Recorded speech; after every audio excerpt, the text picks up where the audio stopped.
ਇਹ ਹਫ਼ਤਾਵਾਰ ਬਾਈਬਲ ਦਾ ਦਰਸੀ ਆਵਾਜ਼ ਪਲੇਨਫੀਲਡ Christian science church independent ਵੱਲੋਂ ਹੈ, ਜਿਹੜਾ ਨਿਊ ਜਰਸੀ ਅਮਰੀਕਾ ਵਿੱਚ ਹੈ। ਹੋਰ ਮਾਲੂਮਾਤ ਲਈ ਤੁਸੀਂ ਸਾਡੀ ਵੈਬਸਾਈਟ ਵੇਖੋ www.plainfieldcs.com। ਇਹ ਸਬਕ 19 ਮਈ 2024 ਐਤਵਾਰ ਦੇ ਦਿਨ ਹਫ਼ਤੇ ਦੇ ਅਖੀਰ ਉੱਤੇ ਤੁਹਾਡੇ ਪੜ੍ਹਨ ਲਈ ਤਿਆਰ ਕੀਤਾ ਗਿਆ ਹੈ। ਮਜ਼ਮੂਨ ਫਾਨੀ ਤੇ ਲਾਫਾਨੀ। ਸੁਨਹਿਰੀ ਮਤਨ ਰੋਮੀਓ। ਇਸ ਲਈ ਭਈ ਜਿੰਨੇ ਰੱਬ ਦੀ ਰੂਹ ਦੀ ਹਦਾਇਤ ਨਾਲ ਟੁਰਦੇ ਨੇ ਉਹੀ ਰੱਬ ਦੇ ਪੁੱਤਰ ਨੇ। ਜਵਾਬੀ ਪੜ੍ਹਾਈ ਕੁਲਸੀਓ। ਪੌਲੁਸ ਵੱਲੋਂ ਜਿਹੜਾ ਰੱਬ ਦੀ ਮਰਜ਼ੀ ਨਾਲ ਮਸੀਹ ਯਸੂ ਦਾ ਰਸੂਲ ਹੈ, ਤੇ ਭਾਈ ਤਮੈਥੀਅਸ ਵੱਲੋਂ ਮਸੀਹ ਵਿੱਚ ਉਹਨਾਂ ਪਾਕ ਤੇ ਇਮਾਨਦਾਰ ਭਰਾਵਾਂ ਦੇ ਨਾਮ ਜਿਹੜੇ ਕੁਲਸੀਓਂ ਵਿੱਚ ਨੇ, ਸਾਡੇ ਬਾਪ ਵੱਲੋਂ ਤੁਹਾਨੂੰ ਫਜ਼ਲ ਤੇ ਇਤਮਾਨਾਨ ਮਿਲਦਾ ਰਵੇ। ਇਸ ਲਈ ਜਿਸ ਦਿਨ ਤੋਂ ਇਹ ਸੁਣਿਆ ਏ, ਅਸੀਂ ਵੀ ਤੁਹਾਡੇ ਲਈ ਇਹ ਦੁਆ ਕਰਨ ਤੇ ਦਰਖਾਸਤ ਕਰਨ ਤੋਂ ਬਾਜ਼ ਨਹੀਂ ਆਉਂਦੇ ਭਈ ਤੁਸੀਂ ਕਮਾਲ ਰੂਹਾਨੀ ਸਿਆਣ ਤੇ ਸਮਝ ਨਾਲ ਉਹਦੀ ਮਰਜ਼ੀ ਦੇ ਇਲਮ ਨਾਲ ਮਾਮੂਰ ਹੋ ਜਾਓ, ਤਾਂ ਜੋ ਤੁਹਾਡਾ ਚਾਲ ਚਲਨ ਖੁਦਾਵੰਦ ਦੇ ਲਾਇਕ ਹੋਵੇ ਤੇ ਉਹਨੂੰ ਹਰ ਤਰ੍ਹਾਂ ਪਸੰਦ ਆਵੇ, ਤੇ ਤੁਹਾਡੇ ਵਿੱਚ ਹਰ ਤਰ੍ਹਾਂ ਦੇ ਨੇਕ ਕੰਮ ਦਾ ਫਲ ਲੱਗੇ ਤੇ ਰੱਬ ਦੀ ਪਛਾਣ ਵਿੱਚ ਵੱਧਦੇ ਜਾਓ, ਤੇ ਉਹਦੇ ਜਲਾਲ ਦੀ ਕੁਦਰਤ ਦੇ ਮੁਤਾਬਕ ਹਰ ਤਰ੍ਹਾਂ ਦੀ ਕੁਦਰਤ ਤੋਂ ਤਾਕਤ ਵਾਲੇ ਹੁੰਦੇ ਜਾਓ, ਤਾਂ ਜੋ ਖੁਸ਼ੀ ਨਾਲ ਹਰ ਸੂਰਤ ਵਿੱਚ ਸਬਰ ਤੇ ਤਹਮਲ ਕਰ ਸਕੋ, ਤੇ ਬਾਪ ਦਾ ਸ਼ੁਕਰ ਕਰਦੇ ਰਹੋ ਜਿਨ੍ਹੇ ਸਾਨੂੰ ਇਸ ਲਾਇਕ ਕੀਤਾ ਭਈ ਨੂਰ ਵਿੱਚ ਮੁਕੱਦਸਾਂ ਦੇ ਨਾਲ ਹਿੱਸਾ ਪਾਈਏ। ਉਹਨੇ ਹੀ ਸਾਨੂੰ ਹਨੇਰੇ ਦੇ ਕਬਜ਼ੇ ਤੋਂ ਛੁਡਾ ਕੇ ਆਪਣੇ ਲਾਡਲੇ ਪੁੱਤਰ ਦੀ ਬਾਦਸ਼ਾਹੀ ਵਿੱਚ ਦਾਖਲ ਕੀਤਾ। ਦਰਸੀਵਾਜ਼ ਬਾਈਬਲ ਵਿੱਚੋਂ ਮੱਤੀ। ਤੇ ਯਸੂ ਸਾਰੇ ਗਲੀਲ ਵਿੱਚ ਫਿਰਦਾ ਰਿਹਾ ਤੇ ਉਹਨਾਂ ਦੇ ਇਬਾਦਤਖਾਨਿਆਂ ਵਿੱਚ ਤਾਲੀਮ ਦਿੰਦਾ ਰਿਹਾ। ਮੱਤੀ। ਤੇ ਉਹ ਆਪਣੀ ਜ਼ੁਬਾਨ ਖੋਲ ਕੇ ਉਹਨਾਂ ਨੂੰ ਇੰਜ ਤਾਲੀਮ ਦੇਣ ਲੱਗਿਆ, ਧੰਨ ਨੇ ਉਹ ਜਿਹੜੇ ਹਲੀਮ ਨੇ, ਕਿਉਂ ਜੇ ਉਹ ਧਰਤੀ ਦੇ ਵਾਰਸ ਹੋਣਗੇ। ਧੰਨ ਨੇ ਉਹ ਜਿਹੜੇ ਪਾਕ ਦਿਲ ਨੇ, ਕਿਉਂ ਜੇ ਉਹ ਰੱਬ ਨੂੰ ਵੇਖਣਗੇ। ਮੱਤੀ। ਉਹਨੇ ਇੱਕ ਬਾਲ ਨੂੰ ਆਪਣੇ ਕੋਲ ਬੁਲਾ ਕੇ ਉਹਨੂੰ ਉਹਨਾਂ ਦੇ ਵਿਚਕਾਰ ਖੜਾ ਕੀਤਾ ਤੇ ਆਖਿਆ, ਮੈਂ ਤੁਹਾਨੂੰ ਸੱਚ ਆਖਦਾ ਵਾਂ ਵੀ ਜੇ ਤੁਸੀਂ ਤੌਬਾ ਨਾ ਕਰੋ ਤੇ ਬਾਲਾਂ ਵਾਂਗਰ ਨਾ ਬਣੋ, ਤੇ ਅਸਮਾਨ ਦੀ ਬਾਦਸ਼ਾਹੀ ਵਿੱਚ ਬਿਲਕੁਲ ਦਾਖਲ ਨਾ ਹੋਵੋਗੇ। ਇਸ ਲਈ ਜਿਹੜਾ ਕੋਈ ਆਪਣੇ ਆਪ ਨੂੰ ਇਸ ਬਾਲ ਵਾਂਗਰ ਨਿੱਕਾ ਬਣਾਵੇਗਾ, ਉਹੀ ਅਸਮਾਨ ਦੀ ਬਾਦਸ਼ਾਹੀ ਵਿੱਚ ਵੱਡਾ ਹੋਵੇਗਾ। ਮੱਤੀ। ਉਸ ਵੇਲੇ ਲੋਕੀ ਬਾਲਾਂ ਨੂੰ ਉਹਦੇ ਕੋਲ ਲਿਆਏ ਤਾਂ ਜੋ ਉਹ ਉਹਨਾਂ ਉੱਤੇ ਹੱਥ ਧਰੇ ਤੇ ਦੁਆ ਕਰੇ, ਪਰ ਚੇਲਿਆਂ ਨੇ ਉਹਨਾਂ ਨੂੰ ਝਿੜਕਿਆ। ਪਰ ਯਸੂ ਨੇ ਆਖਿਆ, ਬਾਲਾਂ ਨੂੰ ਮੇਰੇ ਕੋਲ ਆਉਣ ਦਿਓ, ਉਹਨਾਂ ਨੂੰ ਮਨਾ ਨਾ ਕਰੋ, ਕਿਉਂ ਜੇ ਅਸਮਾਨ ਦੀ ਬਾਦਸ਼ਾਹੀ ਅਜਿਹਿਆਂ ਦੀ ਏ। ਸੈਮੂਅਲ। ਇਫਰਾਈਮ ਦੇ ਕੋਸਤਾਨੀ ਮੁਲਕ ਵਿੱਚ ਰਾਮਾਤੀਮ ਸੋਫੀਮ ਦਾ ਇੱਕ ਬੰਦਾ ਸੀ ਜਿਹਦਾ ਨਾਂ ਉਲਕਾਨਾ ਸੀ। ਉਹਦੀਆਂ ਦੋ ਬੁੱਢੀਆਂ ਸੀ, ਇੱਕ ਦਾ ਨਾਂ ਹੰਨਾ ਸੀ ਤੇ ਦੂਜੀ ਦਾ ਨਾਂ ਫਿੰਨਾ। ਤੇ ਫਿੰਨਾ ਦੀ ਔਲਾਦ ਹੋਈ, ਪਰ ਹੰਨਾ ਬੇ ਔਲਾਦ ਸੀ ਤੇ ਉਹ ਬਹੁਤ ਦੁਖੀ ਸੀ। ਇਸ ਲਈ ਉਹ ਖੁਦਾਵੰਦ ਅੱਗੇ ਦੁਆ ਕਰਨ ਤੇ ਜ਼ੋਰ-ਜ਼ੋਰ ਨਾਲ ਰੋਣ ਲੱਗੀ, ਤੇ ਉਹਨੇ ਮੰਨਤ ਮੰਨੀ ਤੇ ਆਖਿਆ, ਐ ਫੌਜਾਂ ਦੇ ਰੱਬ, ਜੇ ਤੂੰ ਆਪਣੀ ਲੌਂਡੀ ਦੀ ਮੁਸੀਬਤ ਵੱਲ ਨਜ਼ਰ ਕਰੇ ਤੇ ਮੈਨੂੰ ਯਾਦ ਕਰੇ, ਤੇ ਆਪਣੀ ਲੌਂਡੀ ਨੂੰ ਫਰਾਮੋਸ਼ ਨਾ ਕਰੇ, ਤੇ ਆਪਣੀ ਲੌਂਡੀ ਨੂੰ ਫਰਜ਼ੰਦੇ ਨਰੀਨਾ ਦੇਵੇਂ, ਤੇ ਮੈਂ ਉਹਨੂੰ ਸਾਰੀ ਹਯਾਤੀ ਖੁਦਾਵੰਦ ਦੀ ਨਜ਼ਰ ਕਰ ਦੇਵਾਂਗੀ, ਤੇ ਉਸ ਤਰ੍ਹਾਂ ਉਹਦੇ ਸਿਰ ਉੱਤੇ ਕਦੀ ਨਹੀਂ ਫਿਰੇਗਾ। ਤੇ ਉਲਕਾਨਾ ਨੇ ਆਪਣੀ ਬੁੱਢੀ ਨਾਲ ਮੁਬਾਸ਼ਰਤ ਕੀਤੀ ਤੇ ਖੁਦਾਵੰਦ ਨੇ ਉਹਨੂੰ ਯਾਦ ਕੀਤਾ, ਤੇ ਇੰਜ ਹੋਇਆ ਵੀ ਹੰਨਾ ਆਪਣੇ ਵੇਲੇ ਉੱਤੇ ਹਾਮਲਾ ਹੋਈ ਤੇ ਉਹਦਾ ਪੁੱਤਰ ਹੋਇਆ, ਤੇ ਉਹਨੇ ਉਹਦਾ ਨਾਂ ਸੈਮੂਅਲ ਰੱਖਿਆ, ਕਿਉਂ ਜੇ ਉਹ ਆਖਣ ਲੱਗੀ ਵੀ ਮੈਂ ਉਹਨੂੰ ਖੁਦਾਵੰਦ ਤੋਂ ਮੰਗਿਆ ਤੇ ਪਾ ਲਿਆ। ਤੇ ਜਦ ਉਹਨੇ ਉਹਦਾ ਦੁੱਧ ਛੁਡਾਇਆ ਤੇ ਉਹਨੂੰ ਆਪਣੇ ਨਾਲ ਲਿਆ, ਤੇ 3 ਬਛੜੇ ਤੇ 1 ਐਫਾ ਆਟਾ ਤੇ ਮੈਦ ਦੀ ਇੱਕ ਮਸ਼ਕ ਆਪਣੇ ਨਾਲ ਲੈ ਗਈ, ਤੇ ਉਸ ਮੁੰਡੇ ਨੂੰ ਸੈਲਾ ਵਿੱਚ ਖੁਦਾਵੰਦ ਦੇ ਘਰ ਲਿਆਈ। ਤੇ ਉਹ ਮੁੰਡਾ ਬਹੁਤ ਹੀ ਨਿੱਕਾ ਸੀ, ਤੇ ਉਹਨਾਂ ਨੇ ਬਛੜੇ ਨੂੰ ਹਲਾਲ ਕੀਤਾ ਤੇ ਮੁੰਡੇ ਨੂੰ ਏਲੀ ਦੇ ਕੋਲ ਲੈ ਗਏ। ਤੇ ਉਹ ਆਖਣ ਲੱਗੀ, ਮੈਂ ਇਸ ਮੁੰਡੇ ਲਈ ਦੁਆ ਕੀਤੀ ਸੀ ਤੇ ਖੁਦਾਵੰਦ ਨੇ ਮੇਰੀ ਮੁਰਾਦ ਜਿਹੜੀ ਮੈਂ ਉਹਦੇ ਤੋਂ ਮੰਗੀ ਸੀ ਪੂਰੀ ਕੀਤੀ। ਇਸ ਲਈ ਮੈਂ ਵੀ ਉਹਨੂੰ ਰੱਬ ਨੂੰ ਦੇ ਦਿੱਤਾ। ਇਹ ਆਪਣੀ ਪੂਰੀ ਹਯਾਤੀ ਲਈ ਖੁਦਾਵੰਦ ਨੂੰ ਦੇ ਦਿੱਤਾ ਗਿਆ ਏ। ਤਦ ਉਹਨੇ ਉੱਥੇ ਖੁਦਾਵੰਦ ਅੱਗੇ ਸਜਦਾ ਕੀਤਾ। ਸਾਮੂਏਲ। ਤੇ ਮੁੰਡਾ ਸੈਮੂਅਲ ਏਲੀ ਦੇ ਸਾਹਮਣੇ ਖੁਦਾਵੰਦ ਦੀ ਸੇਵਾ ਕਰਦਾ ਸੀ ਤੇ ਉਹਨਾਂ ਦਿਨਾਂ ਵਿੱਚ ਖੁਦਾਵੰਦ ਦਾ ਕਲਾਮ ਬਹੁਤ ਕੀਮਤੀ ਸੀ। ਕੋਈ ਰੋਇਆ ਨਹੀਂ ਸੀ ਹੁੰਦੀ। ਤੇ ਉਸ ਵੇਲੇ ਇੰਜ ਹੋਇਆ ਵੀ ਜਦ ਏਲੀ ਆਪਣੀ ਥਾਂ ਤੇ ਲੰਮੇ ਪਿਆ ਸੀ ਤੇ ਸੈਮੂਅਲ ਉੱਥੇ ਲੰਮੇ ਪਿਆ ਹੋਇਆ ਸੀ ਤੇ ਖੁਦਾਵੰਦ ਨੇ ਸੈਮੂਅਲ ਨੂੰ ਬੁਲਾਇਆ। ਉਹਨੇ ਆਖਿਆ, ਮੈਂ ਹਾਜ਼ਰ ਹਾਂ। ਤੇ ਉਹ ਦੌੜ ਕੇ ਏਲੀ ਦੇ ਕੋਲ ਗਿਆ ਤੇ ਆਖਿਆ, ਤੂੰ ਮੈਨੂੰ ਬੁਲਾਇਆ ਏ, ਇਸ ਲਈ ਮੈਂ ਹਾਜ਼ਰ ਹਾਂ। ਉਹਨੇ ਆਖਿਆ, ਮੈਂ ਨਹੀਂ ਬੁਲਾਇਆ, ਜਾ ਲੰਮੇ ਪੈ ਜਾ। ਇਸ ਲਈ ਉਹ ਜਾ ਕੇ ਲੰਮੇ ਪੈ ਗਿਆ। ਤੇ ਖੁਦਾਵੰਦ ਨੇ ਫਿਰ ਬੁਲਾਇਆ, ਸੈਮੂਅਲ। ਸੈਮੂਅਲ ਉੱਠ ਕੇ ਏਲੀ ਦੇ ਕੋਲ ਗਿਆ ਤੇ ਆਖਿਆ, ਤੂੰ ਮੈਨੂੰ ਬੁਲਾਇਆ ਏ, ਇਸ ਲਈ ਮੈਂ ਹਾਜ਼ਰ ਹਾਂ। ਉਹਨੇ ਆਖਿਆ, ਐ ਮੇਰੇ ਪੁੱਤਰ, ਮੈਂ ਨਹੀਂ ਬੁਲਾਇਆ, ਜਾ ਲੰਮੇ ਪੈ ਜਾ। ਤੇ ਸੈਮੂਅਲ ਨੇ ਹਲੇ ਖੁਦਾਵੰਦ ਨੂੰ ਨਹੀਂ ਪਛਾਣਿਆ ਸੀ ਤੇ ਨਾ ਖੁਦਾਵੰਦ ਦਾ ਕਲਾਮ ਉਹਦੇ ਉੱਤੇ ਜ਼ਾਹਿਰ ਹੋਇਆ ਸੀ। ਫਿਰ ਖੁਦਾਵੰਦ ਨੇ ਤੀਜੀ ਵਾਰੀ ਸੈਮੂਅਲ ਨੂੰ ਬੁਲਾਇਆ ਤੇ ਉਹ ਉੱਠ ਕੇ ਏਲੀ ਦੇ ਕੋਲ ਗਿਆ ਤੇ ਆਖਿਆ, ਤੂੰ ਮੈਨੂੰ ਬੁਲਾਇਆ ਏ, ਇਸ ਲਈ ਮੈਂ ਹਾਜ਼ਰ ਹਾਂ।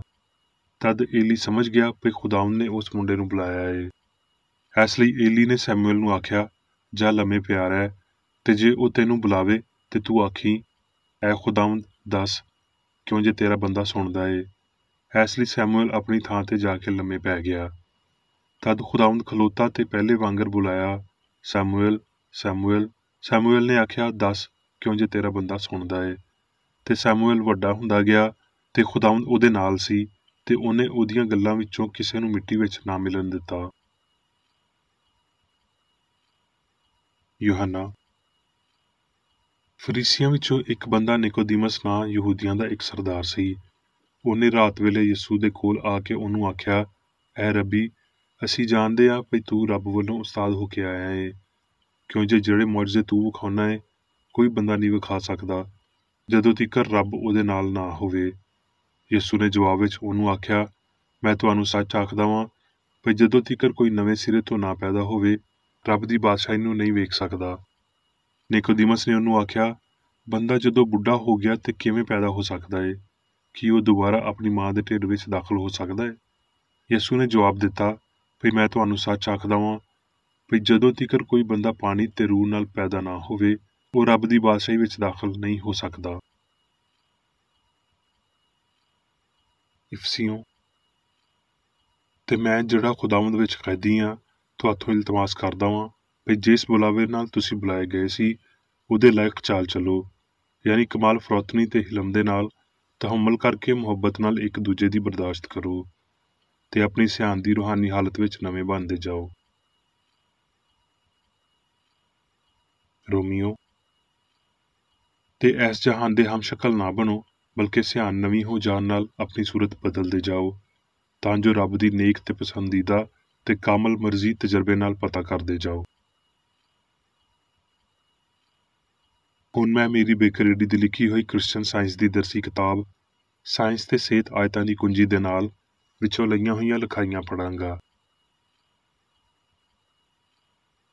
ਸਾਇੰਸ ਤੇ ਸਿਹਤ। ਸਾਇੰਸ ਵਿੱਚ ਇਨਸਾਨ ਰੂਹ ਦੀ ਔਲਾਦ ਏ। ਉਹਦਾ ਨਸਬ ਸੋਨਾ, ਚੰਗਿਆਈ ਤੇ ਪਾਕੀਜ਼ਗੀ ਬਣਾਉਂਦੀ ਏ। ਉਹਦਾ ਅਸਲ ਬਸ਼ਰ ਵਾਂਗਰ ਵੈਸ਼ੀ ਫਿਤਰਤ ਵਿੱਚ ਨਹੀਂ ਤੇ ਨਾ ਹੀ ਉਹ ਜ਼ਹਾਨਤ ਤਿਕਰ ਅਪੜਨ ਤੋਂ ਪਹਿਲਾਂ ਮਾਦੀ ਹਾਲਤਾਂ ਵਿੱਚੋਂ ਲੰਘਦਾ ਏ। ਰੂਹ ਉਹਦੀ ਹਸਤੀ ਦਾ ਪਹਿਲਾ ਤੇ ਅਸਲੀ ਮੰਬਾ ਏ। ਰੱਬ ਉਹਦਾ ਪਿਓ ਏ ਤੇ ਹਯਾਤੀ ਉਹਦੀ ਹਸਤੀ ਦਾ ਕਾਨੂੰਨ ਏ। ਠੀਕ ਵਜ੍ਹਾ ਦੇ ਪਾਰੋਂ ਇੱਥੇ ਖਿਆਲ ਦੇ ਸਾਹਮਣੇ ਇੱਕ ਅਸਲੀਅਤ ਹੋਣੀ ਚਾਹੀਦੀ ਏ, ਯਾਨੀ ਰੂਹਾਨੀ ਵਜੂਦੀਅਤ। ਅਸਲ ਵਿੱਚ ਹੋਰ ਕੋਈ ਵਜੂਦੀਅਤ ਨਹੀਂ ਏ, ਕਿਉਂ ਜੇ ਹਯਾਤੀ ਇਹਦੀ ਗੈਰ ਮੁਸ਼ਾਬਤ ਲਾਫਾਨੀਅਤ ਦੇ ਨਾਲ ਇਕੱਠੀ ਨਹੀਂ ਹੋ ਸਕਦੀ। ਹਸਤੀ, ਪਾਕਬਾਜ਼ੀ, ਹਮਾਂਗੀ ਤੇ ਲਾਫਾਨੀਅਤ ਏ। ਇਹ ਪਹਿਲੇ ਤੋਂ ਹੀ ਸਾਬਤ ਹੋ ਗਿਆ ਏ ਭਈ ਇਹਦਾ ਇਲਮ ਹਾਲਾਂਕਿ ਮਾਮੂਲੀ ਦਰਜੇ ਉੱਤੇ ਵੀ ਇਨਸਾਨਾਂ ਦੇ ਬਦਨੀ ਤੇ ਅਖਲਾਕੀ ਮਿਆਰ ਨੂੰ ਉੱਚਾ ਕਰੇਗਾ, ਉਮਰ ਦੀ ਲੰਬਾਈ ਵਧਾਵੇਗਾ, ਕਿਰਦਾਰ ਨੂੰ ਪਾਕ ਤੇ ਉੱਚਾ ਕਰੇਗਾ। ਇਸ ਲਈ ਤਰੱਕੀ ਸਾਰੀ ਗਲਤੀ ਨੂੰ ਤਬਾਹ ਕਰੇਗੀ ਤੇ ਲਾਫਾਨੀਅਤ ਨੂੰ ਲੋਹ ਵਿੱਚ ਲਿਆਵੇਗੀ। ਕ੍ਰਿਸਚਨ ਸਾਇੰਸ ਮੁਨਾਸਬ ਤੌਰ ਤੇ ਸਮਝੀ ਜਾ ਕੇ ਇਨਸਾਨੀ ਸਿਆਣ ਦੇ ਉਹਨਾਂ ਮਾਦੀ ਅਕੀਦਿਆਂ ਦੀ ਗਲਤਫਹਿਮੀ ਨੂੰ ਦੂਰ ਕਰੇਗੀ ਜਿਹੜੇ ਰੂਹਾਨੀ ਅਸਲੀਅਤਾਂ ਦੇ ਨਾਲ ਜੰਗ ਕਰਦੇ ਨੇ, ਤੇ ਸੱਚਾਈ ਨੂੰ ਥਾਂ ਦੇਣ ਲਈ ਇਹਨਾਂ ਮਾਦੀ ਅਕੀਦਿਆਂ ਦਾ ਇਨਕਾਰ ਕੀਤਾ ਜਾਣਾ ਤੇ ਇਹਨਾਂ ਨੂੰ ਬਾਹਰ ਕੱਢਿਆ ਜਾਣਾ ਚਾਹੀਦਾ ਏ। ਉਸ ਭਾਂਡੇ ਵਿੱਚ ਤੁਸੀਂ ਹੋਰ ਨਹੀਂ ਪਾ ਸਕਦੇ ਜਿਹੜਾ ਪਹਿਲਾਂ ਹੀ ਭਰਿਆ ਹੋਵੇ। ਮਾਦੇ ਉੱਤੇ ਕਿਸੇ ਸਿਆਣੇ ਬੰਦੇ ਦੇ ਈਮਾਨ ਨੂੰ ਝੰਜੋੜਨ ਲਈ ਤੇ ਰੱਬ ਉੱਤੇ ਈਮਾਨ ਦਾ ਬੀਜ ਬੋਣ ਲਈ, ਯਾਨੀ ਬਦਨ ਨੂੰ ਹਮਾਹੰਗ ਬਣਾਉਣ ਲਈ, ਰੂਹ ਦੀ ਕਾਬਲੀਅਤ ਪੈਦਾ ਕਰਨ ਲਈ ਲਖਾਰੀ ਨੇ ਕਈ ਵਾਰੀ ਸਾਡੇ ਉਸਤਾਦ ਦੇ ਬਾਲਾਂ ਦੇ ਨਾਲ ਪਿਆਰ ਨੂੰ ਯਾਦ ਕੀਤਾ ਤੇ ਉਹਨੂੰ ਬਹੁਤ ਸੱਚ ਸਮਝਿਆ ਭਈ ਅਸਮਾਨ ਦੀ ਬਾਦਸ਼ਾਹੀ ਉਹਨਾਂ ਦੀ ਏ। ਵਾਲਦੈਨ ਨੂੰ ਆਪਣੇ ਬਾਲਾਂ ਦੀ ਹਯਾਤੀ ਦੇ ਸ਼ੁਰੂ ਵਿੱਚ ਹੀ ਸਿਹਤ ਤੇ ਪਾਕੀਜ਼ਗੀ ਦੀਆਂ ਸੱਚਾਈਆਂ ਦੀ ਤਾਲੀਮ ਦੇਣੀ ਚਾਹੀਦੀ ਏ। ਬਾਲ ਵੱਡਿਆਂ ਦੇ ਮੁਕਾਬਲੇ ਵਿੱਚ ਬਹੁਤੇ ਕਾਬਲੇ ਅਮਲ ਹੁੰਦੇ ਨੇ ਤੇ ਉਹ ਬਹੁਤੇ ਸੌਖੇ ਤਰੀਕੇ ਨਾਲ ਉਹਨਾਂ ਸਾਦਾ ਅਸਲੀਅਤਾਂ ਨੂੰ ਪਸੰਦ ਕਰਦੇ ਨੇ ਜਿਹੜੀਆਂ ਉਹਨਾਂ ਨੂੰ ਖੁਸ਼ ਤੇ ਚੰਗੇ ਬਣਾਉਂਦੀਆਂ ਨੇ। ਯਿਸੂ ਨੇ ਬੁਰਾਈ ਤੋਂ ਉਹਨਾਂ ਦੀ ਆਜ਼ਾਦੀ ਤੇ ਚੰਗਿਆਈ ਦੀ ਕਬੂਲੀਅਤ ਦੇ ਪਾਰੋਂ ਨਿੱਕੇ ਬਾਲਾਂ ਨੂੰ ਪਿਆਰ ਕੀਤਾ, ਕਿਉਂ ਜੇ ਉਮਰ ਦੋ ਸਲਾਵਾਂ ਦੇ ਵਿਚਕਾਰ ਥਾਂ ਰੱਖਦੀ ਏ ਜਾਂ ਝੂਠੇ ਅਕੀਦਿਆਂ ਨਾਲ ਲੜਾਈ ਕਰਦੀ ਏ, ਜਵਾਨੀ ਸੱਚਾਈ ਵੱਲ ਆਸਾਨੀ ਨਾਲ ਤੇ ਤੇਜ਼ੀ ਨਾਲ ਕਦਮ ਵਧਾਉਂਦੀ ਏ। ਇੱਕ ਨਿੱਕੀ ਬੱਚੀ ਨੇ ਜਿਹੜੀ ਕਦੀ-ਕਦੀ ਮੇਰੀਆਂ ਗੱਲਾਂ ਸੁਣਦੀ ਏ, ਬਹੁਤ ਭੈੜੇ ਤਰੀਕੇ ਨਾਲ ਆਪਣੀ ਉਂਗਲੀ ਜ਼ਖਮੀ ਕਰਵਾ ਲਈ। ਇੰਜ ਲੱਗਿਆ ਜਿਵੇਂ ਉਹਨੂੰ ਪਤਾ ਨਹੀਂ ਚੱਲਿਆ। ਕਿਸੇ ਦੇ ਪੁੱਛਣ ਪਾਰੋਂ ਉਹਨੇ ਬਹੁਤ ਸਾਦਗੀ ਨਾਲ ਜਵਾਬ ਦਿੱਤਾ, ਮਾਦੇ ਵਿੱਚ ਕੋਈ ਅਹਿਸਾਸ ਨਹੀਂ ਹੁੰਦਾ। ਹੱਸਦੀਆਂ ਅੱਖੀਆਂ ਨਾਲ ਦੌੜਦੀ ਨੱਸਦੀ ਉਹਨੇ ਬਸ ਇੰਨਾ ਹੀ ਆਖਿਆ, ਮਾਮਾ ਮੇਰੀ ਉਂਗਲੀ ਇੱਕ ਨਿੱਕਾ ਜਿਹਾ ਜ਼ਖਮ ਨਹੀਂ ਏ। ਮਾਂ ਪਿਓ ਦੇ ਬਹੁਤੇ ਜ਼ਿੱਦੀ ਅਕੀਦੇ ਤੇ ਨਜ਼ਰੀਏ ਆਪਣੇ ਤੇ ਆਪਣੀ ਔਲਾਦ ਦੇ ਜ਼ੇਨ ਵਿੱਚ ਚੰਗੇ ਬੀਜ ਨੂੰ ਦਬਾ ਦਿੰਦੇ ਨੇ। ਵਹਿਮ ਪ੍ਰਸਤੀ ਹਵਾ ਦੇ ਪਰਿੰਦਿਆਂ ਵਾਂਗਰ ਚੰਗੇ ਬੀਜ ਨੂੰ ਉੱਗਣ ਤੋਂ ਪਹਿਲਾਂ ਹੀ ਖੋਹ ਕੇ ਲੈ ਜਾਂਦੀ ਏ। ਬਾਲਾਂ ਨੂੰ ਉਹਨਾਂ ਦੇ ਪਹਿਲੇ ਸਬਕਾਂ ਵਿੱਚ ਸੱਚਾਈ ਦੇ ਇਲਾਜ ਕ੍ਰਿਸਚਨ ਸਾਇੰਸ ਦੀ ਤਾਲੀਮ ਦੇਣੀ ਚਾਹੀਦੀ ਏ ਤੇ ਬਿਮਾਰੀ ਦੇ ਬਾਰੇ ਖਿਆਲਾਂ ਤੇ ਨਜ਼ਰੀਆਂ ਦੀ ਤਰਵੀਜ ਜਾਂ ਬਹਿਸ ਤੋਂ ਦੂਰ ਰੱਖਣਾ ਚਾਹੀਦਾ ਏ। ਗਲਤੀ ਜਾਂ ਉਹਦੀਆਂ ਤਕਲੀਫਾਂ ਤੋਂ ਬਚਣ ਲਈ ਬਾਲਾਂ ਦੇ ਜ਼ੇਨਾਂ ਨੂੰ ਪਾਪ ਆਲੂਦਾ ਜਾਂ ਬਿਮਾਰ ਖਿਆਲਾਂ ਤੋਂ ਦੂਰ ਰੱਖੋ। ਦੂਜੇ ਵਾਲੇ ਖਿਆਲਾਂ ਨੂੰ ਪਹਿਲੇ ਵਾਲੇ ਖਿਆਲਾਂ ਦੇ ਅਸੂਲ ਉੱਤੇ ਹੀ ਖਤਮ ਹੋਣਾ ਚਾਹੀਦਾ ਏ। ਇਹਦੇ ਨਾਲ ਕ੍ਰਿਸਚਨ ਸਾਇੰਸ ਸ਼ੁਰੂ ਵਿੱਚ ਹੀ ਦਸਤਿਆਬ ਹੋ ਜਾਵੇਗੀ। ਕ੍ਰਿਸਚਨ ਸਾਇੰਸ ਦੇ ਅਸਰ ਇੰਨੇ ਵੇਖੇ ਨਹੀਂ ਜਾਂਦੇ ਜਿੰਨੇ ਮਹਿਸੂਸ ਕੀਤੇ ਜਾਂਦੇ ਨੇ। ਇਹ ਸੱਚਾਈ ਦੀ ਦੱਬੀ ਹੋਈ ਹੌਲੀ ਆਵਾਜ਼ ਏ ਜਿਹੜੀ ਆਪਣੇ ਆਪ ਨਾਲ ਗੱਲ ਕਰਦੀ ਏ। ਜਾਂ ਤੇ ਅਸੀਂ ਇਸ ਆਵਾਜ਼ ਤੋਂ ਦੂਰ ਨੱਸ ਰਹੇ ਹਾਂ ਜਾਂ ਅਸੀਂ ਇਹ ਸੁਣ ਰਹੇ ਹਾਂ ਤੇ ਉੱਚੇ ਹੋ ਰਹੇ ਹਾਂ।